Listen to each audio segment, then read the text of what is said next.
Mini Test 1. 1. Anthropology. Listen to a lecture in an anthropology class. For last night's homework, I asked you to read a couple of myths from both the Mayans and the Aztecs. You'll remember that the Mayan and the Aztec civilizations were two of the largest empires in what we now call Latin America. You probably noticed how many similarities there were between the two different mythologies. They both have a great reverence for corn, they both place a lot of importance on sacrifice, and they both have similar creation myths. But why do you all think this is? Why are there so many similarities in the mythologies between two cultures that were so distinct? One of the first theories about why Mayan and Aztec mythology are so similar is that they must have descended from the same group of people. That is, anthropologists believe that since they share all this mythology, they must have once been part of the same tribe that just diverged, split up at different points. But there's a lot of evidence that refutes this theory. First, anthropologists have been able to reconstruct hundreds of years of history for the Mayans by studying the architecture and tools they left behind. In fact, they estimate that the Mayan civilization got started somewhere around 1800 BCE. Aztec civilization, meanwhile, dates back only 700 years. The exact origin of either culture has still not been determined, but one thing is sure. These two civilizations probably came from two distinct times, though they did exist at the same time for a while. So if that's not it, then we're still left with the question about why their mythologies are so similar. Here's something I want you to consider. The Mayans and the Aztecs inhabited completely different territories. The Mayans were found in the western and southern parts of modern Mexico, as well as Belize, Guatemala, and El Salvador. The Aztecs, on the other hand, lived in central Mexico. But the thing is that they did come into contact quite frequently. There was some trade between the Mayans and Aztecs, and it's believed that in the course of these negotiations, some of their beliefs were transferred. This could easily account for why sometimes archaeologists will find statues of Mayan gods in Aztec territory or vice versa. Something else that I think is significant is the fact that even if they inhabited different territories, both cultures moved around over a large expanse of land. What does this mean? Well, it means that they probably ended up seeing a lot of the same landscapes while they wandered around. Remember that the mythology of any culture is heavily influenced by the world around them. So, for example, if both the Mayans and the Aztecs saw that sometimes the land produced, and at other times it didn't, they were bound to incorporate the importance of those conditions into their mythologies. Does that make any sense to you all? Or just to give another example, if they understood that corn was a staple of their diets, which it was for both cultures by the way, corn would inevitably have some significance in their mythology. 1. What is the lecture mainly about?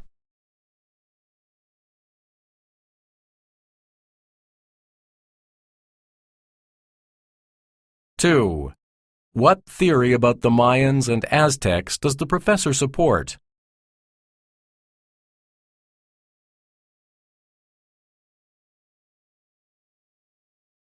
Three. According to the professor, which of the following statements is true?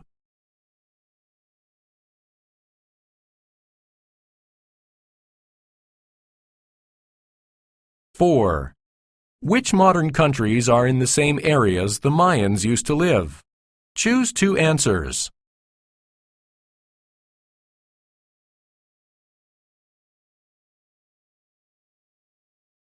5. What was a result of the trade relationship between the Aztecs and the Mayans?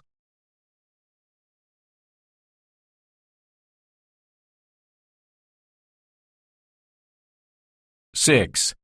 According to the professor, what food staple did the Mayans and Aztecs have in common?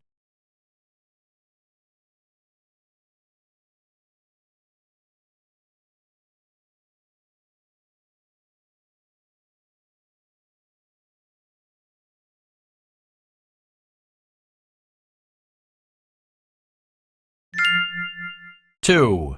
Business. Listen to a discussion in a business class. Hi, I'm glad that so many of you made it to this review session. I want to make sure that we go over the material that you guys feel you need reinforcement on. I decided that the best way to do this is to just let you all ask questions, and we'll just go from there. So, as of now, the floor is open. Okay, here's something that I definitely should have asked earlier in the semester, but here goes. What exactly is a low-cost carrier? I know that it's a pretty recent type of company, but I don't quite understand how they make money. That's definitely going to be on the test, so I'm glad you got around to asking that. To answer the first part of your question, a low-cost carrier is an airline that cuts out all the extra services. That means no delicious mystery meat for dinner and definitely no first-class service. But this allows them to provide extremely low fares to customers, which is always popular, as you can imagine.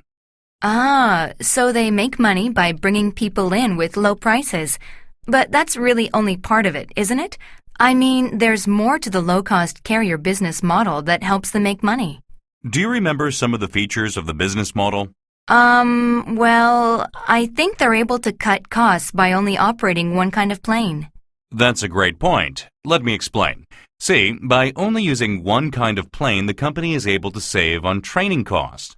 Plus, they'll also spend less on maintenance and servicing, and by buying many of the same type of aircraft at once, the airline can negotiate discounts with the manufacturer. Great point. What else? Don't they also use less busy airports? Yes, they do. These airports are sometimes referred to as secondary airports. And since secondary airports are usually less busy and not so affected by delays at the major airports, the airline can avoid delays. Wouldn't they also pay less for landing fees at secondary airports? Yes, that's also true. Because remember, every time a plane lands at an airport, that airline has to pay a fee to the airport. Now, what else do you think is a significant cost for all airlines in general? I would say fuel charges. Good. All airlines, even low-cost carriers, have to worry about the cost of fuel, because it can make operating that much more expensive. But low-cost carriers avoid fluctuations in the price of fuel by incorporating fuel hedging programs. I know we covered this recently, but what is a fuel hedging program again? Doesn't it mean that they buy fuel in bulk? Good try, but that's not quite it. An example of a fuel hedging program would be when a company buys fuel in advance at a fixed price so that they won't be subject to changes in the future. 7. What is the main topic of the discussion?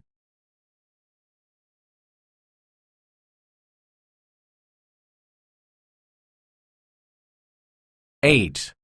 What aspect of the business model does the professor mainly discuss?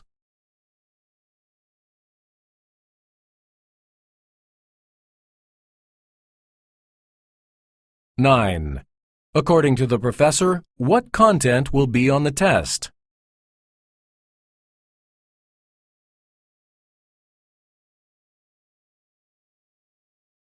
10. By definition, how are low-cost carriers able to provide low fares?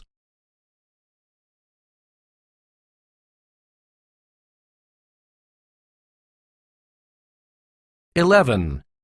What are some of the stated benefits of using only one kind of aircraft? Choose two answers.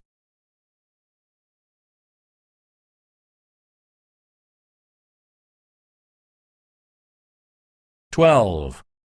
What is an advantage of using secondary airports?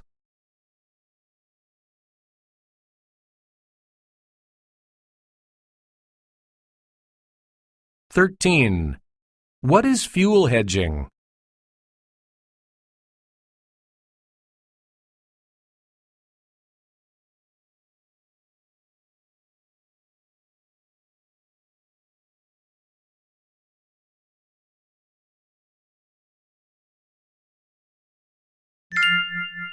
3.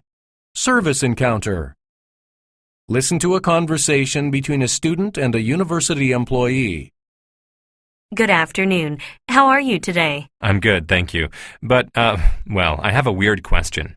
What is it? I officially graduated last spring, but I'm still kind of working on an independent study project that I started in my senior year. I'm working under a professor, but I guess by the university's standards, I'm not really a student here anymore. Ah, so you can't use the university libraries. Don't worry, there's a way around that. What a relief. I was really starting to worry about how I was going to get the rest of my research done. We actually have a lot of people in similar situations, so we have to find a way to accommodate people. I mean, it doesn't make sense to have a facility like this and not make it available to people like you. Anyway, what you have to do is apply for a non-student pass. But like I said, I'm kind of a student. Sort of. Officially you're not, but it's really just a label. You'd get all the same access as a student, and you'll even get to keep your campus email address since all that stuff is actually administered by the library. That's cool. Well, I'd like to get this processed as soon as possible, so I'd be glad to fill out whatever you need me to. Okay then. Here's the application. At the bottom, it asks you about your relation to the university. Make sure to note that you're a recent graduate and the name of the professor you're working with. And if you can put a contact number for the professor, that would be even better, because then we can confirm the project faster. I'm sorry, but I just saw that there's a fee for this. What's that all about? That's right. I thought I mentioned that. It's basically like a membership fee, and if you think about it, it's a pretty good deal. I mean, access to all campus libraries and the computer network for only $50 a semester. It's really not that bad. Does that apply even for people in situations like mine? I mean, I'm actually working on this at my professor's request. It just doesn't seem fair that I should have to pay extra at this point. I'm sorry, but everybody who wants non-student library access has to pay. 14. What are the speakers mainly discussing?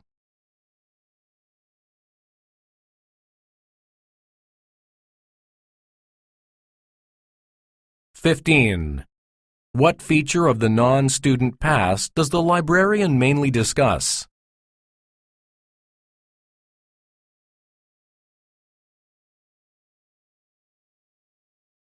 16. Which of the following is true about the man?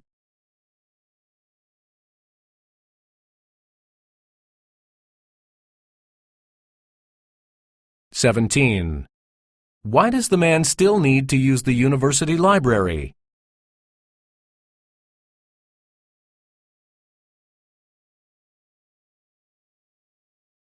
18.